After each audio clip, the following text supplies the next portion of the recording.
Hello everyone and welcome to Sinful Gaming. I hope you're all doing well, I hope you're all staying safe, and most of all, I hope you're all fighting that war against the Grey.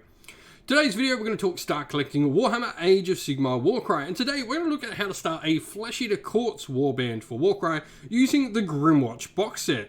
Now the Grymwatch box set, like many of the Warhammer Underworld's warbands, all of the seasons from Diachasm and before, have all received updated rules for all the miniatures in those box sets in the Tome of Champions 2021. So if you have some Underworld warbands and want to get some more use out of them, you could certainly use them in Warcry now. They're a great way to get into Warcry, as all of the different box sets provide you with some really unique rules and play styles to really focus around those miniatures.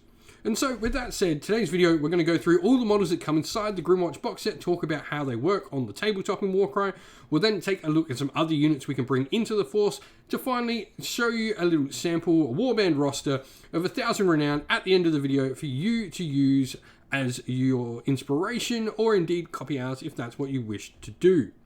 So with that all said, let's take a look. First of all, we have Duke Crackmarrow, and he is the one that's going to be able to do some cool stuff for our force. Now, he's able to use Royal Decree, like many of the Grymwatch are going to be able to be affected, which is you pick a visible friendly fighter with both the Grymwatch rune mark and the minion rune mark within 3 inches of this fighter, and that fighter can make a bonus attack action. So he's going to be able to use a double to give bonus attacks around him out of sequence, which is really, really solid, just getting some extra damage, which ghouls and, in general, Flesh Eater Courts in Warcry are all about getting attacks in. Now, Duke Crackmarrow himself, he's only got toughness 3, but he has strength 4 with 4 attacks at 2/4 damage and 20 wounds. He's then got a bunch of different variant ghouls with him, from Gristlewell with the Greatsword, Valric the Tracker, Knight's Herald, Royal Butcher, and Master Talon. All of these models here have 10 wounds and a toughness of 3. They've got a variety of different attack profiles, from the Royal Butcher having 2 attacks at strength 4, 1/4, Master Talon having 4 attacks at strength 3, 1/3 on the damage, to Gristlewell with a Greatsword having 2 attacks at strength 4, 2/4 on the damage. So they all generally have a little bit of different sort of damage coming out of them, but they're all relatively the same. The last thing we've got in this warband is we've got the Duke's Harriers, which are the unit of bats. They're only toughness 2 and 8 wounds, however they do have a nice move of 10 and a fly. They're also a beast, so they can't grab any objectives or anything like that, but 4 attacks at strength 3, 1/3 is not too shabby either. And so, where do we go to look at some other models? Now, my first suggestion is going to be looking at a box of Crip Goals. The reason for this is these are just a great way to get a ton of models on the table. They're great for filling in gaps. At 55 renown each, you're always going to have space for another Crip Goal in your force. They're generally a little bit more standard than all the members of the Grymwatch, but this is pretty cool because you can make each one of these really look unique and give them all their little cool names, which I think is rather nice. Now, just taking an extra Crip Goal is going to get you toughness 3 with 8 wounds, so they are a couple of wounds less than any member of the Grymwatch, though they are sufficiently cheaper, generally at least about 5 to 15 points cheaper than most members of the Grymwatch. Now, Crip Goals, they're going to get 3 attacks at strength 3, 1/3 on damage as well, and like everything Flesh Eater Courts, you're going to have access to the double feeding frenzy, where a fighter can only use this ability if an enemy fighter has been taken down by an attack action made by them this activation. You remove a number of damage points equal to the value of this ability on your friendly fighter, so you can heal after doing some eating. Now, alongside them, we have Crypt Horrors and Crypt Flayers, which are your larger, more elite-style units. These fighters have a couple of extra rune marks, which really do help them do some extra stuff on the table. They've got the Elite on the Crypt Horror, which is really, really nice, and then you're going to have some other stuff as well. So the Elite thing's going to give them access to Chosen of the King, where a fighter can use his ability for within 6 inches of a friendly fighter with the leader rune mark. Until the end of this fighter activation, you can add 2 to your attack characteristic of attack actions made by this fighter that have a range of 3 or less. Thinking of that on something like the Crypt Horrors, where they've already got 4 attacks at strength 4, 2/4, all of a sudden that 6 attacks at strength 4, 2/4 is a lot nastier.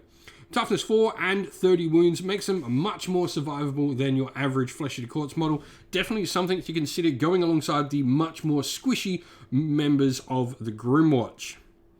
Abhorrent Archregent is next, and he's pretty decent. Toughness 4, 28 wounds, 4 attacks, strength 4, 3/5 on the damage, and the Berserker and Leader rune marks give him some interesting unit options.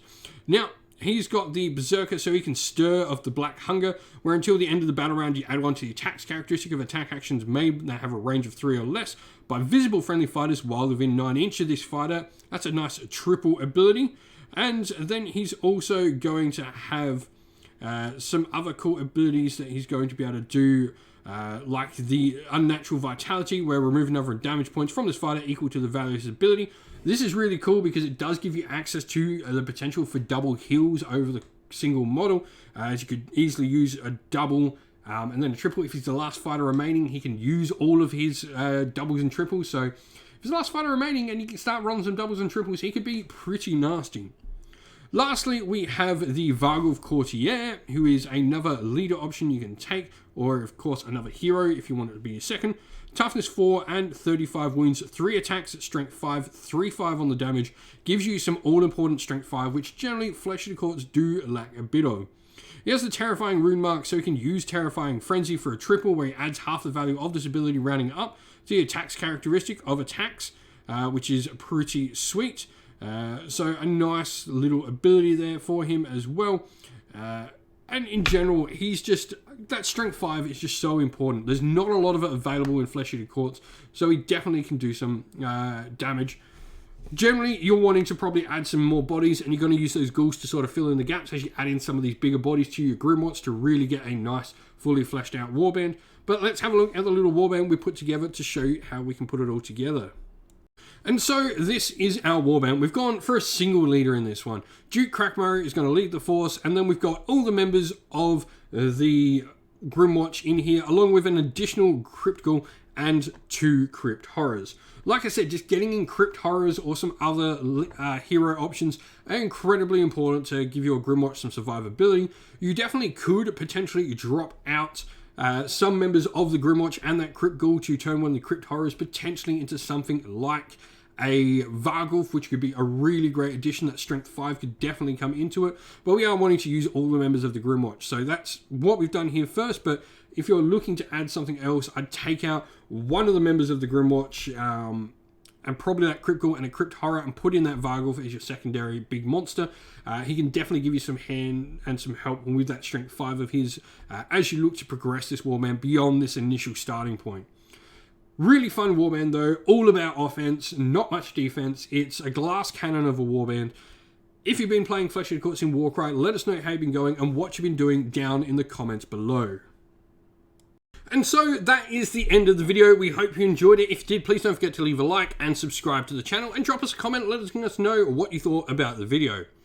If you'd like to come chat more with me and other members of our fine little community here at Sinful Gaming, you can come and join our Discord server, which is linked down in the video's description.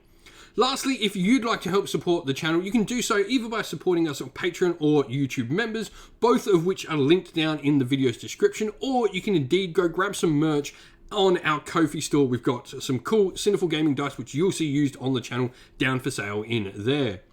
Lastly, as a special thanks to everyone who supports on Patreon and YouTube members, we'd like to give you all a shout out on every video we do that you support. So a thank you to our Patreons: Christian Weir, James, Soren, Greenskins Gaming, AJC, Kenny Lowe, Alderan Shot First, Andrew Bowen, Nathan Fee, The Rising Ape, Q Dynamic, Agu, Anthony B, Anton Nielsen, JJ Austrian, Average Wargamer, Domir, Mark Harvey, James Cater, Dynet226, and Derek.